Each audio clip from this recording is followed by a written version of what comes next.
what's up, everybody? This is Music Matisse. Welcome to another exciting episode of the SMG Solo Music Group podcast in cooperation with First Fan Radio. This is in studio. Our guest today, we are very happy to have a group that, as I was just telling them prior to going on the air and beginning this taping, I think they have yet to reach the pinnacle and the potential of where they actually are going. We expect a lot of good things from them. We definitely look at what they've done previously, which we're going to get into as well. But put your hands together, put the bells, the whistles, everything together, and give a warm welcome to Kut Klose. Hey. What's up, ladies? What's going on? How's everybody doing? I felt like we had it. I thought we was about to sing. We can make swing like we used to. You know what? Like You starting out the gate. Everybody introduce yourselves. Okay. I think I'm gonna let her go first because her is the ATL way. You know, we're gonna do the ATL way. Okay. Okay. My name is Athena. And this is Tabitha. That's the one that you can see, but sometimes you don't. All right now. And I'm Levon. Well, welcome to the show. Again, we thank you for your time. We're going to get a great interview, a full interview. We're going to have fun. Like I said, I can't emphasize that enough. Let's start with, as I alluded to in the intro, what you all have achieved and accomplished. Many people may not be aware of your sales, you know, and as I'm researching, I've been a fan of the group since its inception for many reasons. I'll just say I Like holds a special place in my heart, and I'll leave that there. A very special place in my heart as a song. But you all have had some major hits.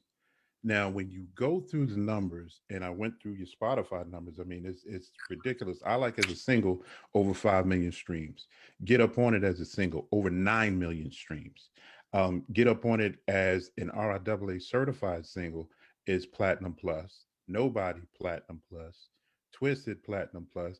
I mean, you've got all of these accolades. So with the success that you've had, what roles did you all play as far as songwriting and production?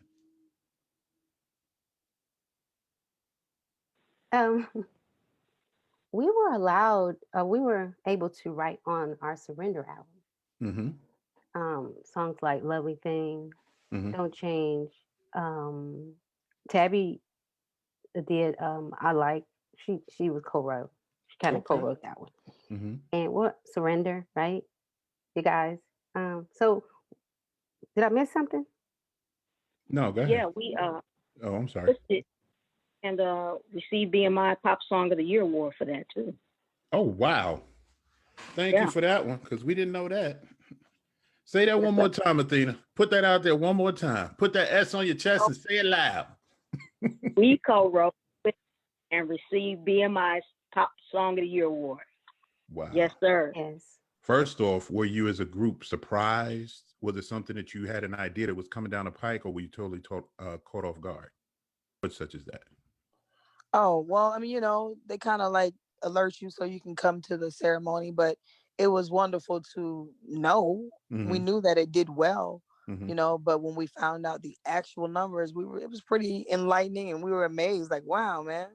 And then we was like, where my money at? But anyway, yeah, it was pretty amazed about the success of it. We couldn't believe that it was actually, you know, it crossed over. So to actually be a part of something that you actually see other people get was, you know, yeah, I'll never forget it. Let's just say that. Right. Is each group member a writer in their own right? Heck yeah, man. Okay. Yeah. That's why we were on half the album, you know. Okay. What is your songwriting process like? Is it you go by a feeling? Is it something you're looking for as it happens, or does it just happen spontaneously? How do you approach writing songs? My process of writing songs is a feeling, life experience. That's pretty much what it is. I have to feel the track. I have to, like, if you give me a track or whatever, and I kind of feel it, kind of feel the groove, and I just think of things I probably experienced, Right. as well as connecting with. I have a big family, and we go Okay. through a lot. So I think about what they Athena, may have. join the meeting. Athena must have, what that person might have gone through. And I may talk about them and pretend like it's me. You know what I mean? So pretty much that's how it's done. It's with feeling and life experiences for me. Okay. Now we got Athena back on. Athena, can you hear us? Yes. Okay. Same question. I just jumped down when you got disconnected. We had Levon answer, but the same question. Do you have a particular process as far as songwriting? It's just more of a feeling. Like it starts with the music. Like if I can feel a track, then normally, I'll already have some melody ideas, and then that I come up with, what am I going to talk about? And just to sort of piggyback off of what Levon was saying that I caught. Same thing, life experiences, things that you've seen people around you go through or whatever. So, yeah, that's pretty much my problem. Okay. And what about you, Tabitha? Oh, well, yeah, it's pretty much the same. It's about energy. Like once you hear a song, I think that whatever that producer is feeling when he creates that song, I think that energy does translate into people and what you put on top of it. Right. So when I listen to a song, if someone sends me like 5 tracks or whatever, I don't like to listen to all of them at once, because if I feel a track, I have to kind of like stop.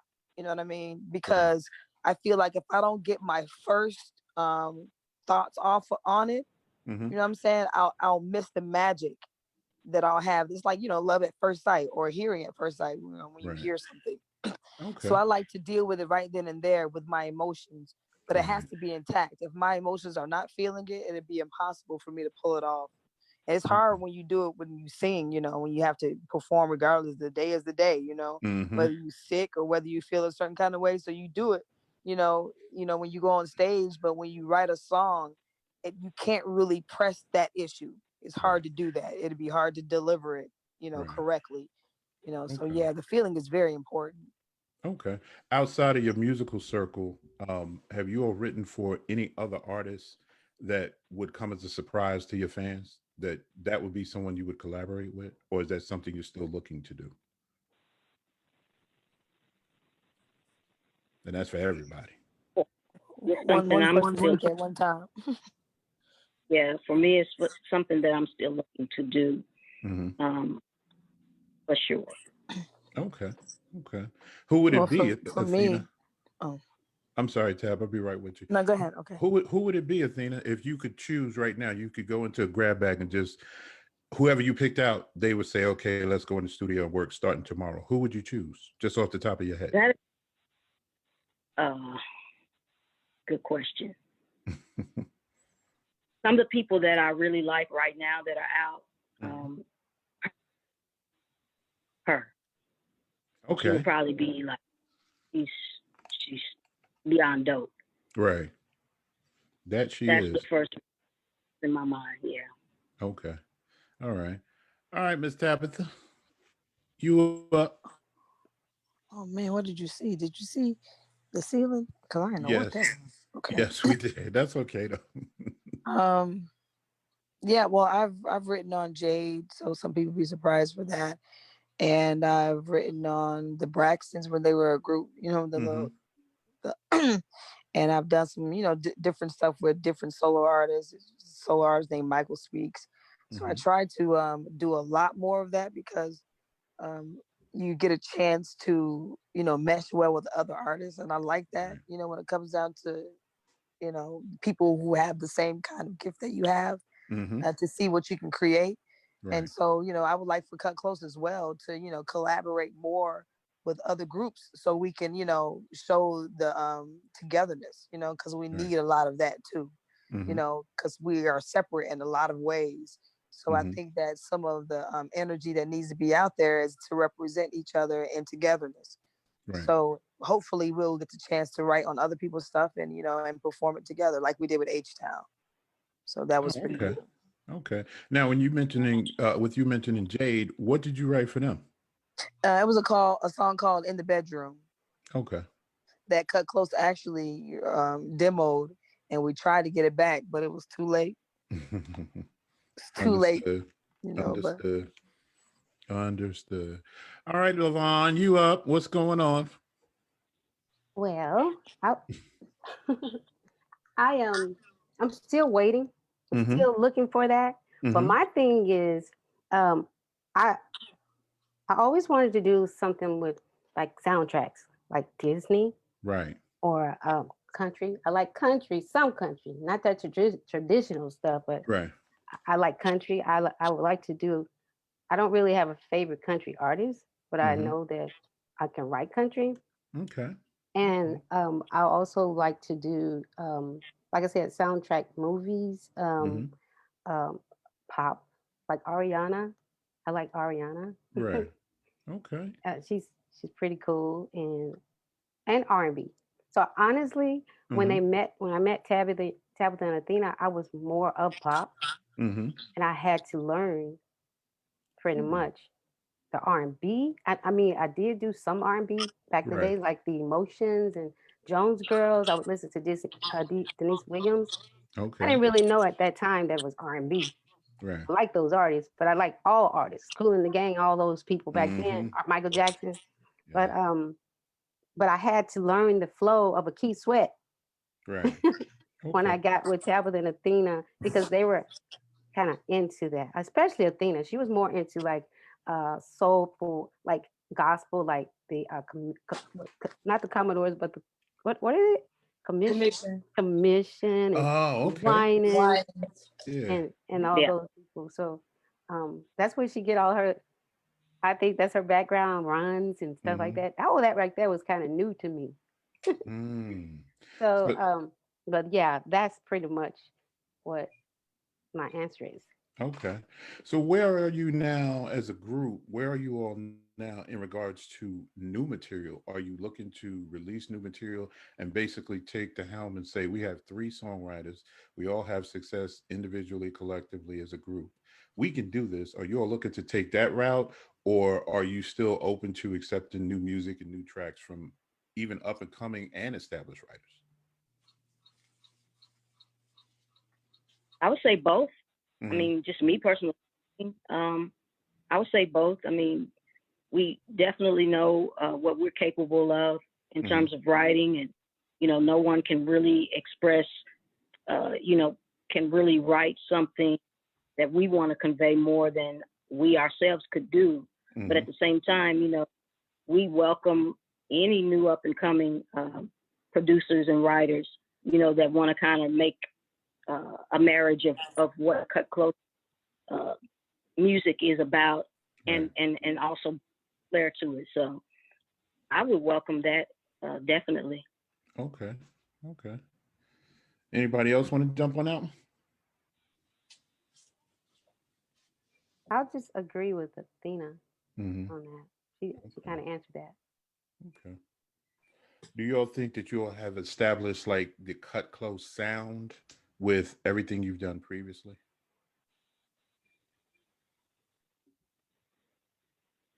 I do. Well, I'll Okay. let them answer too. I think we got the sound. Our sound is our harmonies. That's our Mm-hmm. sound, and our sound is our vocals, Mm-hmm. pretty much. Mm-hmm. Okay. Who came up with the idea? I've seen a couple of pieces of footage in concert, and there's this opening, and I hear the music from A. Marie, Why Don't We Fall in Love?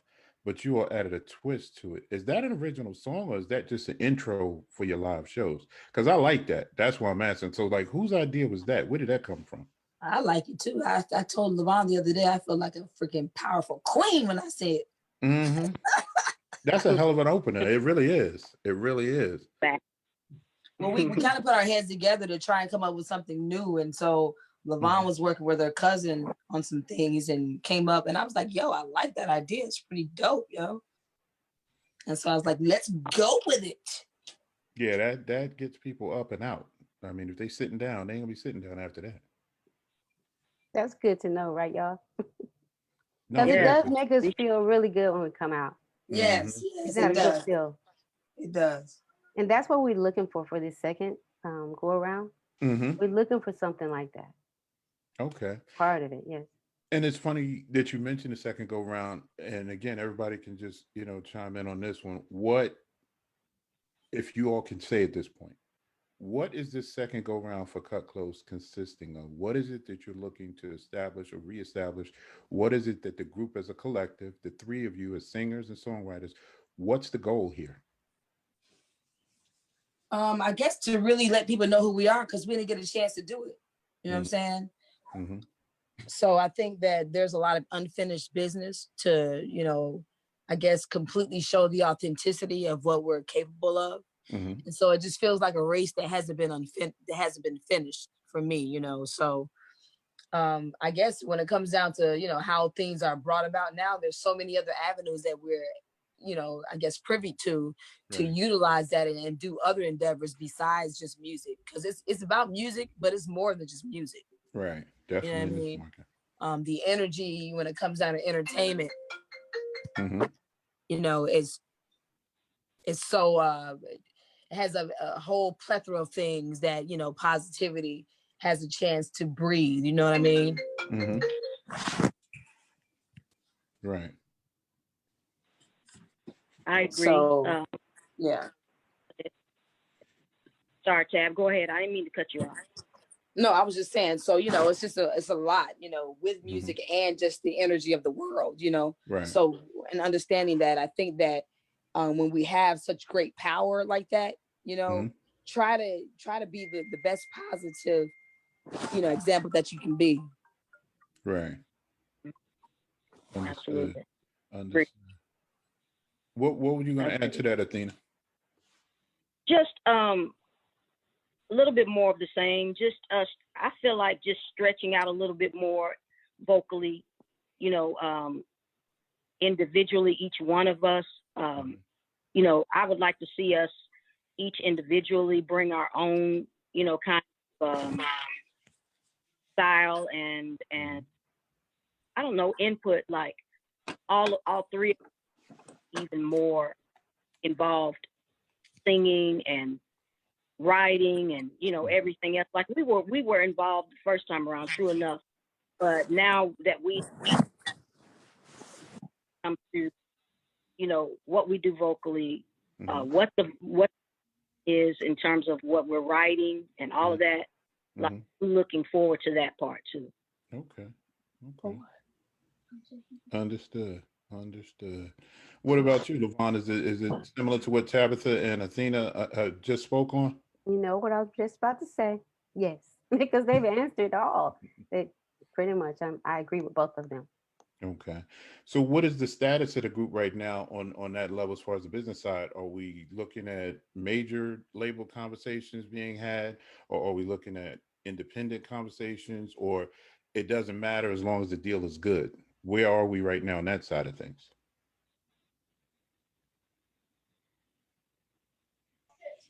I think at this point, when it comes down to doing everything in the best way that we possibly can, there's no room for bootleg situations. You know what I'm saying? And so you really have to understand the marketing side of things, right?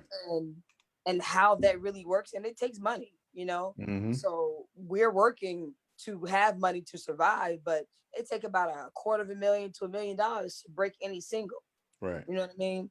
So it would be smart for us to, be affiliated with somebody who knows what they're doing, because we don't have a staff.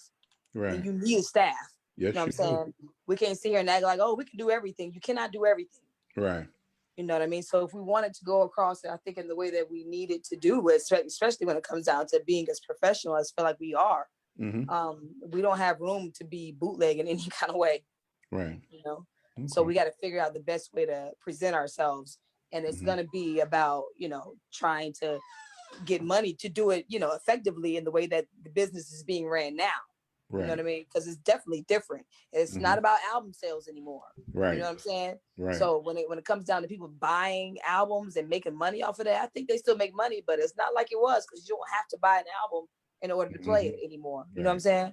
Right. People got deals with streaming services like Spotify, like iTunes, everybody's on those kinds of things. That's why you don't see too many doggone places that carry CDs. That's like vintage now. Yes. Absolutely. But it could be brought back depending on, what genre takes hold of it.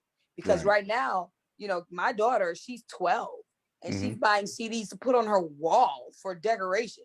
Wow. I was like, girl, we use that. Give me that CD. That's money. That's profit. So burning the CD back in the day was like gold for us. Yeah. Now it's just shiny things on her wall. And then they take it and be like, oh, look at this. Let's do some decoration with it. Art, they color it. What? And so she tried to take all my CDs as old in the color. I was like, what are you doing? What are you doing? Yeah. Like, painting all this stuff, girl. Stuff is royalty, man. What you doing? Yeah, their generation will never know. And it's crazy. They won't. But they do, the big records and stuff, they will pay $45 for one of those.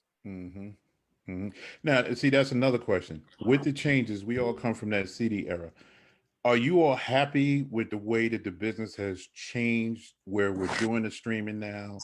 Or if we could turn that clock back 10 years, would you rather do that? Or is everyone happy with the transitions that are going on now with technology, the business, the formats, etc.?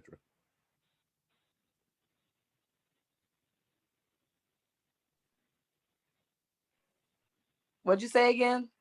I was asking everyone, are they happy with the way the business has changed as far as technology, the formats, how it's changed from actually being able to go purchase the CD versus doing everything now from your phone?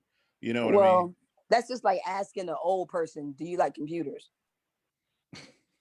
Listen at you. And I say that because they're like, man, I don't want to doggone deal with all this new technology. It's getting on my nerves. I see a whole lot of laughing going on up there when you said that, Tabitha. I'm wondering what they got to say. They sitting here laughing at what you saying. No, she is right. I mean, she is absolutely right. This stuff is like, you gotta do social media. I mean, it's a lot of work. It's a lot of work. And it's annoying because it's different than what we're used to. My daughter is in gymnastics and she just made the team. And so she was like, Mommy, I don't do a backflip and a cartwheel. I was like, oh, that's good, baby. But when she went to gymnastics, honey, it's not about doing it. It's about doing it perfect. You know what I'm saying? Right. So she learned a certain way. And so when she went in there and had to realize it was a certain way that you did it, she had to relearn herself. And she was like, this is frustrating. So that's what it is for us, because this is not something that we're used to. Right. So for us to like pick up some new sticks and act like our bones ain't old, just like, wait a minute now. If I jump over there, is my hips gonna come back? I mean, let her talk, but she's old. We ain't old, right? I'm just saying. Athena, we know. Well, I tell you one thing, I sure can't run a doggone 100-meter dash like I did when I was 18. Well, that's different. I get you. No, that I was just explaining to say that, there's some things just don't stay the same. When we get older, we just gotta conform. That's right. With everything that you all have experienced, how would you, if you had a young girl group, and you mentioned your daughter, Tabitha, and I'm not sure if Athena or Levon have kids, but with everything that you all have experienced and achieved and accomplished, if you had a group of young ladies between, say, 13 and 17, approach each of you individually and ask for you to mentor them into this business, i.e. manage them after a mentorship, would that be something that either of you would look at, or would it be something you would tell them at this point in your career, knowing what you know, that you could not do?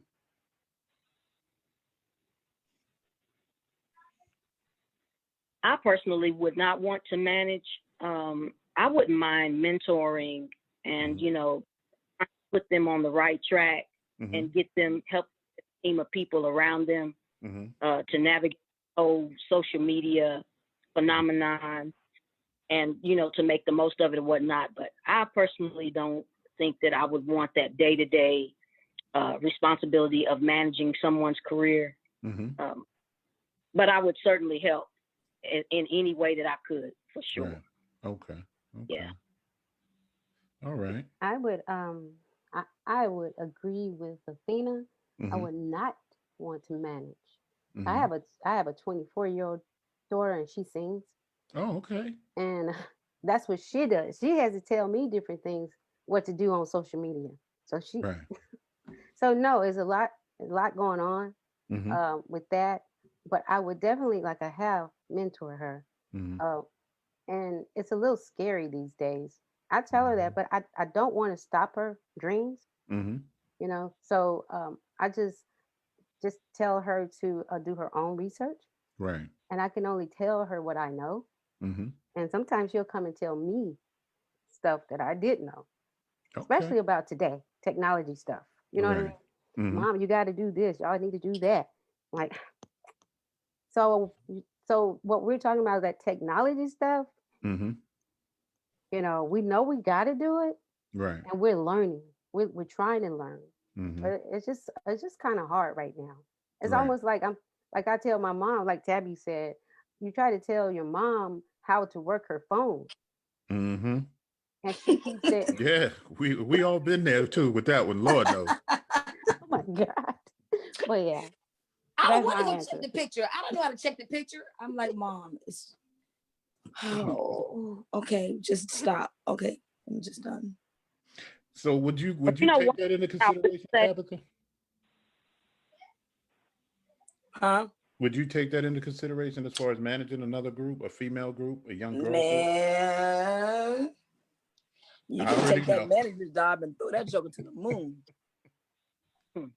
And no, sir, that's an absolute heck to the no. Yep. That's a very, oh man, I don't, no, sir. How about that? Understood. Okay. So let's talk about touring really quick. And we're going to get ready to wrap because I don't want to hold you ladies up. What has been your best experience with previous tours? The fact that you get money for it. Okay. Outside of that, Tab, and I'm not mad at you for that at all. That's my answer. I'm sticking to it. Good. I ain't mad at you. But the rest of it is slide down a slippery slope. Right. But have there been favorite countries outside of the U.S. that you all have performed? Okay. Okay. Yes. All right. And just the instant feedback that you get.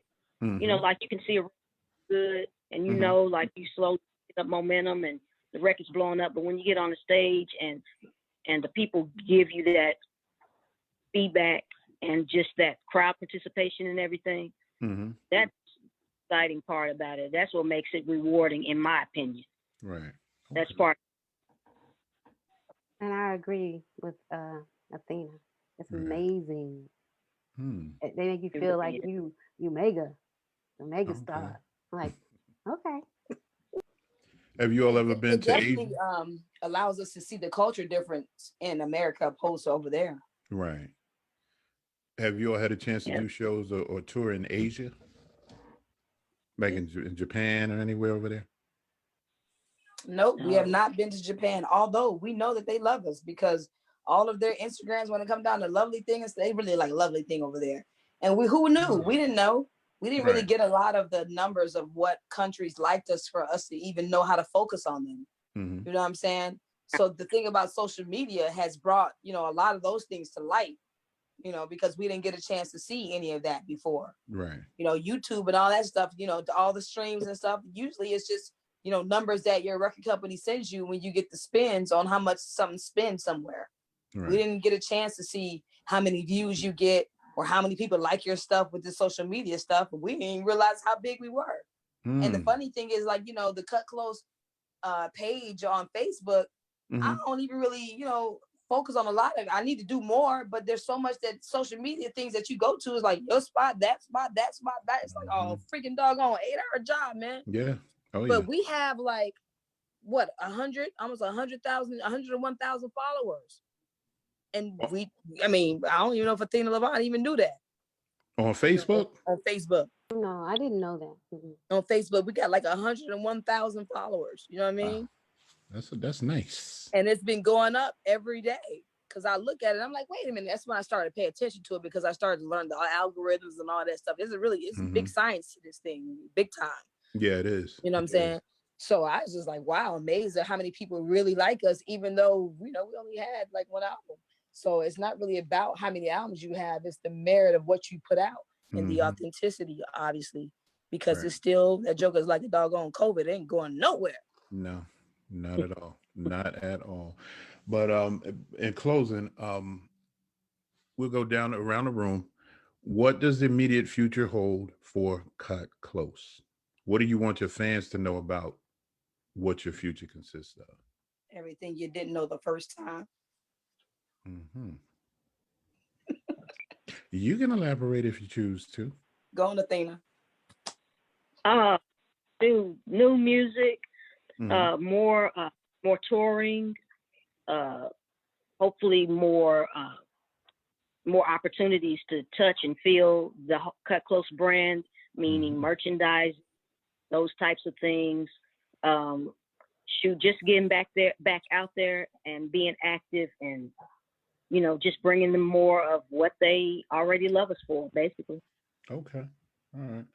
What about you, LaVon? Well, man, what can I add? I can't add nothing because they've answered it all, and that's what we look for about coming out this second time, and pleasing our fans, because they've been with us for over 26 years, and we are, and we've gained more through it all. We've gained more. Jesus, but we got some younger fans too. Right, exactly. Some 20-year-olds and stuff. Yeah. Oh yeah. That's because some of them are looking for real music because they tired of that. Yeah, it's a trip. I'm just messing. Whatever. It's a trip. I do appreciate, the music of today. It's just different than ours. Yeah, definitely. I think in a different time, a lot of these jokers is running around here, what I'm saying, acting like my first one. You was my first too, baby. Yeah, you don't want to be my second. I'll be your second. Oh, I'll be your third over here. We've been through all of that. You know what I'm saying? So their thought process is a little different. Right. They'll think different when they get to this age. Yeah, of course. If they blessed to do that, they definitely will be thinking different. Absolutely. That's for sure. Does either of you have anything to say in closing? Well, I appreciate your time on a Sunday. Oh, absolutely. Yes. Sundays is usually when people want to chill. You know what I mean? Oh yeah. Well, we on a mission, Tab. We no days off. Literally, a lot of people say that, but we on a mission. We're trying to get where we need to go. We're not stopping until we get there. Put it that way. But I appreciate your time. LaVon, Athena, do you all have anything in closing? Just like Tabby said, we do appreciate it. You taking your time out to interview us, and so people would know what Kut Klose is really thinking about. Right. Okay. All right, Athena, close it out for us. Hey, just basically what they said, and thank you to all the fans that hung in here with us for as long as you have. I mean, they still holding the banner high. Everywhere we go, the love is like overwhelming. Good. We don't even sing. You know what I'm saying? It's been so fun getting back out there to our people and everything. And be patient. We're still working, and hopefully we'll have more music out very soon. So stay tuned. Right now. All right, ladies. On that note, we thank you for joining us today. We appreciate everything you all have done. And like I said at the top of the segment, we think the best is yet to come for Kut Klose. Anything we can do on this end, promotion, marketing, you want to come back on, you want to promote any of your products, it's not a problem. We're available to you. We're very easy to get along with, believe me, because our focus is on the music as well as the artists and the quality of what they're putting out. We're trying to move everything in a positive way. So continue success. I'm sure that's going to be something that's coming the second go round, coming right back at you. And you all be safe out there in this post-COVID touring and show season. And we definitely, again, expect some big things. And I'm sure we won't be disappointed. So on that note, we're going to sign off. This is Music Batiste, SMG Solo Music Group podcast in studio in association with First Fam Radio. Y'all have a blessed one. Thanks, you too. All right now.